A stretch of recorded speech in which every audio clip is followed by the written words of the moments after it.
మీ GIET ఇప్పుడు GGUగా మారింది. 2000కు పైగా ప్లేస్మెంట్స్, IPM, KPMG వంటి సంస్థలతో ఇంటిగ్రేటెడ్ కోర్సులు, UPSC కోచింగ్, అడ్మిషన్లు ఓపెన్. అస్సాం ప్రభుత్వం తాజాగా ఒక సంచలనమైనటువంటి నిర్ణయం తీసుకుంది. అదేంటంటే ప్రభుత్వ ఉద్యోగులు ఎవరైనా సరే మొదటి భార్యకు విడాకులు ఇవ్వకుండా రెండవ పెళ్లి చేసుకుంటే ఖచ్చితంగా ఆ ప్రభుత్వ ఉద్యోగి జీతంలో నుంచి 20% కోత విధిస్తున్నామని ప్రకటించింది అక్కడ ప్రభుత్వం.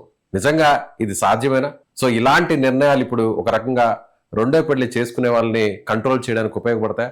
తెలుసుకునే ప్రయత్నం చేద్దాం. మనతో పాటు ప్రముఖ హైకోర్టు అడ్వకేట్ పూజారి నాగేశ్వరరావు గారు ఆన్లైన్ లో ఉన్నారు. సార్ నమస్తే. నమస్తే అండి. సో అస్సాం ప్రభుత్వం తీసుకున్నటువంటి నిర్ణయం వల్ల అంటే చట్టపరంగా విడాకులు ఇవ్వకుండా రెండవ వివాహం చేసుకునే వాళ్ళని కొంతవరకు కంట్రోల్ చేయడానికి ఇది ఉపయోగపడుతుంది అనుకోవచ్చా ఈ నిర్ణయం? అంటే ప్రధానంగా మనం భారతదేశంలో కనుక చూసుకుంటే మనకి ఏమైందంటే రకరకాల భాషలు, రకరకాల ఆచారాలు, రకరకాల పద్ధతులు ఉండడం ద్వారా ఏమైందంటే మనకు అస్సాంలో అంటే కంపారిజన్ మొత్తం భారతదేశాన్ని మొత్తం మనం కంపారిజన్ గా తీసుకుంటే అస్సాంలో బహుభార్యత్వం అనేది చాలా ఎక్కువ ఉంది. అక్కడ ఎందుకంటే వీళ్ళు చట్టాల కంటే ఎక్కువ వాళ్ళ లోకల్ ఆచారాలకు వాళ్ళు ఎక్కువ విలువనిస్తూ ఉంటారు. సో వాళ్ళు విలువనిచ్చే క్రమంలో ఏంటంటే అక్కడ బహుభార్యత్వం అనేది లీగల్ గా వాళ్ళు తీసుకోకుండా డైవర్స్ తీసుకోకుండా వేరే పిల్లలు ఎక్కువ చేసుకుంటున్నారు.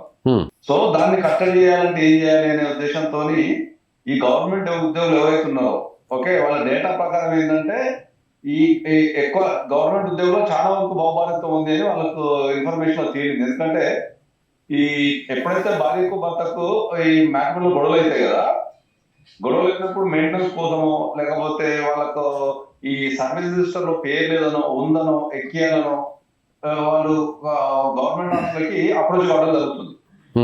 సో ఆ నెంబర్ ఆఫ్ అప్లికేషన్స్ అనేది చాలా ఎక్కువ కావడం ద్వారా వాటిని కట్టడి చేయడానికి గవర్నమెంట్ అనేది ఈ నిర్ణయం తీసుకోవడం జరిగింది. ఏమని అంటే ఎవరైనా సరే మొదటి భార్యకు విడాకులు ఇవ్వకుండా రెండో మ్యారేజ్ కనుక చేసుకుంటే ఖచ్చితంగా వాళ్ళకు 20% అనేది డిఫాల్ట్ గా కట్ అయిపోతుంది. ఎందుకంటే ఆ లీగల్ ప్రొసీడింగ్స్ తగ్గించడానికి ఓకే ఆ మెయింటెనెన్స్ అనేది ఇమీడియట్ రిలీజ్ చేయడానికి ఆ మొదటి భార్యకు ఉన్న ఏదైతే హక్కులు ఉంటాయో వాటిని ప్రొటెక్షన్ చేస్తానికి ఈ గవర్నమెంట్ ఆ నిర్ణయం తీసుకోవడం జరిగింది. అంటే ఇప్పుడు విడాకులు అప్లై చేసే టైంలోనే సో నేరుగా అది ప్రభుత్వానికి తెలియజేయాలంటారా? అప్పుడు ఉద్యోగులు అది మ్యాండేటరీ చేస్తారా?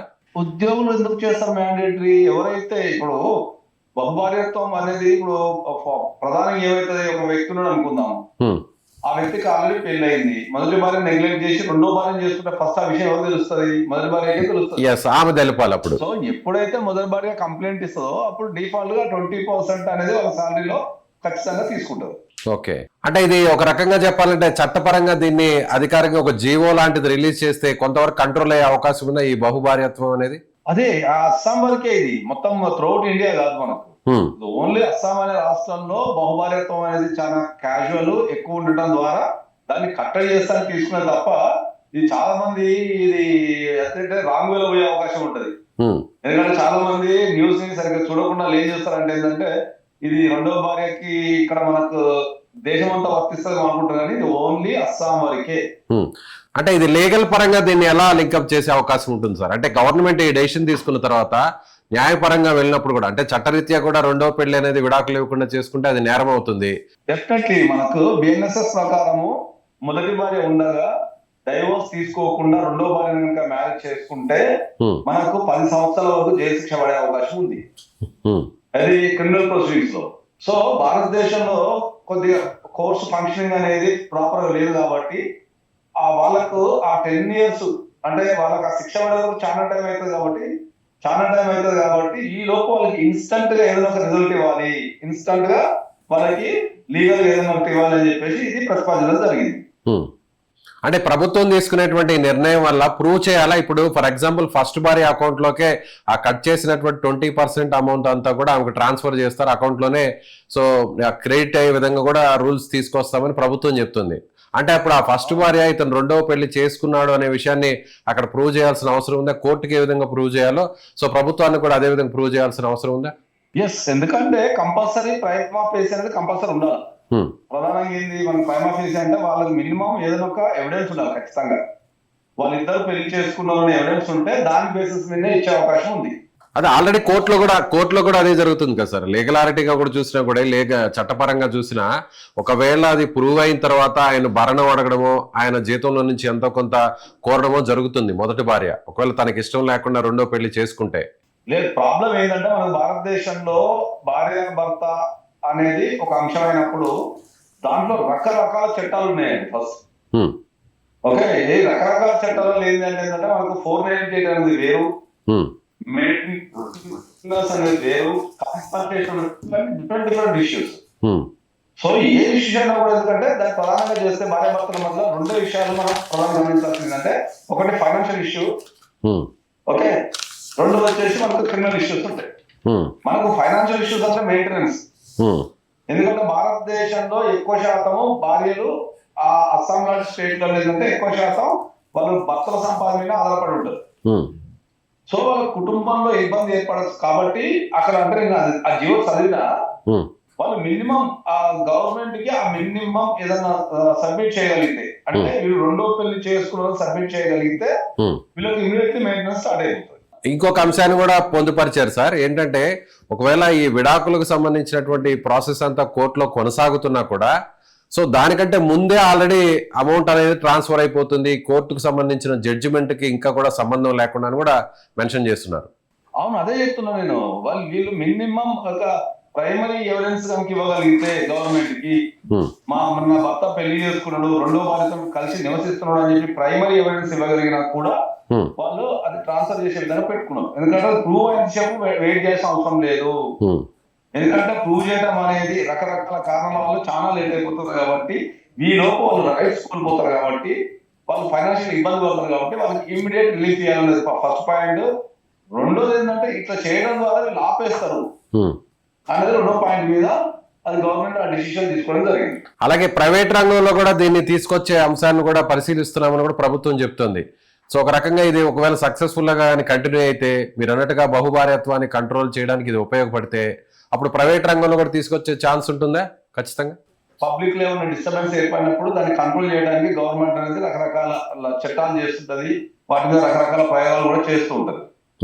ఓకే, ఫస్ట్ ఏంటంటే గవర్నమెంట్ ఎంప్లాయీస్ అనే డేటా అనేది ఈజీగా దొరుకుతుంది, వాడు ఎక్కడికి పోడు కాబట్టి ఆ డేటాని ఏమన్నా ఆ డేటాని బేస్ చేసుకొని ఆ చట్టం ఏమైనా తెచ్చి ఉంటారు. ఒకవేళ ఈ స్పెషల్ అస్సాం వరకే అండి ఇది. మళ్ళీ ఏంటంటే ప్రేక్షకులు చాలా కన్ఫ్యూజ్ అయ్యే విధానం అయిపోయి దీనిపైన మళ్ళీ బాగా నాకు వస్తున్న క్వశ్చన్లు.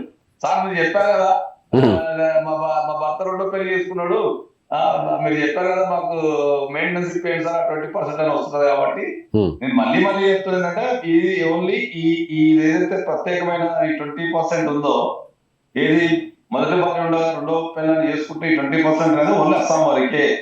ఒకవేళ అక్కడ సక్సెస్ఫుల్ గా ఇది కానీ కంటిన్యూ అయితే మిగతా రాష్ట్రం కూడా దీన్ని ఫాలో అయ్యే అవకాశం ఉందా? మిగతా రాష్ట్రం కానీ ఇతర రాష్ట్రాలన్నీ కూడా కష్టం, చాలా కష్టం అది. యాక్చువల్లీ దానిపైన చాలా ఇబ్బందులు ఎదుర్కొంటారు, చాలా కష్టం అది. అలాగే అక్కడ ప్రభుత్వం ఇప్పటికే అక్కడ మరొక చట్టాన్ని కూడా తీసుకొచ్చింది సార్. అంటే వృద్ధ దంపతులు ఎవరైతే తల్లిదండ్రులు ఎవరైతే ఉంటారో పుట్టినటువంటి పిల్లలకి వాళ్ళు ప్రభుత్వ ఉద్యోగులు అయితే ఆ పిల్లలకు, అలాగే తోబుట్టువులు ఎవరైనా కూడా వికలాంగుల అంగవైకల్యం ఉన్న వాళ్ళైతే ఖచ్చితంగా వాళ్ళకి వచ్చేటువంటి జీతం నుంచి ఒక 10% నేరుగా వాళ్ళ అకౌంట్లోకి ట్రాన్స్ఫర్ చేస్తున్నటువంటి ప్రక్రియ కూడా కొనసాగుతుంది. సో అస్సాం ప్రభుత్వం తీసుకుంటున్న ఈ నిర్ణయాలు అనేవి ఒక రకంగా ప్రజలు స్వాగతించేటువంటి నిర్ణయాలు అనుకోవచ్చా? అదే నాకు తెలిసి మన తెలంగాణ గవర్నమెంట్ లో కూడా ఏదో పెట్టినట్టు అనుకుంటున్నాను నేను. పెట్టే అవకాశం ఆలోచన చేస్తుంది. చూడకపోతే జీతం నుంచి డైరెక్ట్ కట్ చేయాలని చెప్పేసి పెట్టిందో పెట్టాలని యోచిస్తున్నారు. న్యూస్ ఎక్కడో విన్నా నేను. సో అది చాలా మంచి చట్టం అది. ఎందుకంటే ఒక సర్టెన్ ఏజ్ దాటిన తర్వాత తల్లిదండ్రులకు ఎర్నింగ్ కెపాసిటీ పడిపోతుంది, వాళ్ళకి ఆరోగ్య సమస్యలు ఉంటాయి, వాళ్ళు పెద్ద పోరాడు లేరు, కోర్టు చుట్టూ తిరగలేరు, అడ్వకేట్ చుట్టూ తిరగలేరు కాబట్టి వాళ్ళు డిఫాల్ట్ గా ఏం చేస్తారంటే ఏంటంటే ఇట్లాంటి ఒక సిస్టమ్ పెడితే కొద్దిగా భయం ఉంటుంది. ఒకవేళ ఎవరు నెగ్లెక్ట్ చేసినా వీళ్ళకి ఇమీడియట్లీ వెళ్ళిపోతుంది కాబట్టి వాళ్ళకి న్యాయం చేసినట్టు ఉంటుంది అనేది అది ఒక మంచి ప్రపోజల్ అది. యాక్చువల్లీ దాన్ని మనం అందరం స్వాగతించాల్సిన అవసరం మనకి ఎంతైనా ఉంది. Thank you sir. Thank you అండి. రైట్. సో ఇది అస్సాం ప్రభుత్వం తీసుకున్నటువంటి నిర్ణయం పట్ల హైకోర్టు అడ్వకేట్ పూజారి నాగేశ్వరరావు గారు చెప్తున్నటువంటి అభిప్రాయం. ఖచ్చితంగా దీనివల్ల తాత్కాలికంగా ఉపశమనం లభించినప్పటికీ కూడా కొంతవరకు, అంటే అస్సాం రాష్ట్రంలో బహుభార్యత్వం ఎక్కువగా ఉంది, అక్కడ రెండవ పెళ్లి మూడవ పెళ్లి చేసుకునేటువంటి సాంప్రదాయం ఎక్కువగా ఉంది.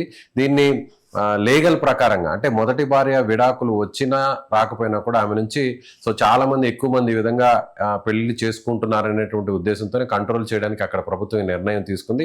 ఇప్పటికే అమలు చేస్తున్నటువంటి తల్లిదండ్రులు అలాగే అంగవైకల్యం ఉన్నటువంటి తోబుట్టువులకు 10% ఇచ్చేటువంటి అంశం కూడా సో సక్సెస్ఫుల్ గా రన్ అవుతున్నటువంటి నేపథ్యంలో ఇప్పుడు తాజాగా మొదటి భార్యకు విడాకులు ఇవ్వకుండా రెండవ పెళ్లి చేసుకుంటే 20% కోత విధించేటువంటి ప్రక్రియ కూడా అక్కడ సక్సెస్ అయ్యే అవకాశం ఉన్నట్టుగా ఆయన అభిప్రాయపడుతున్నారు.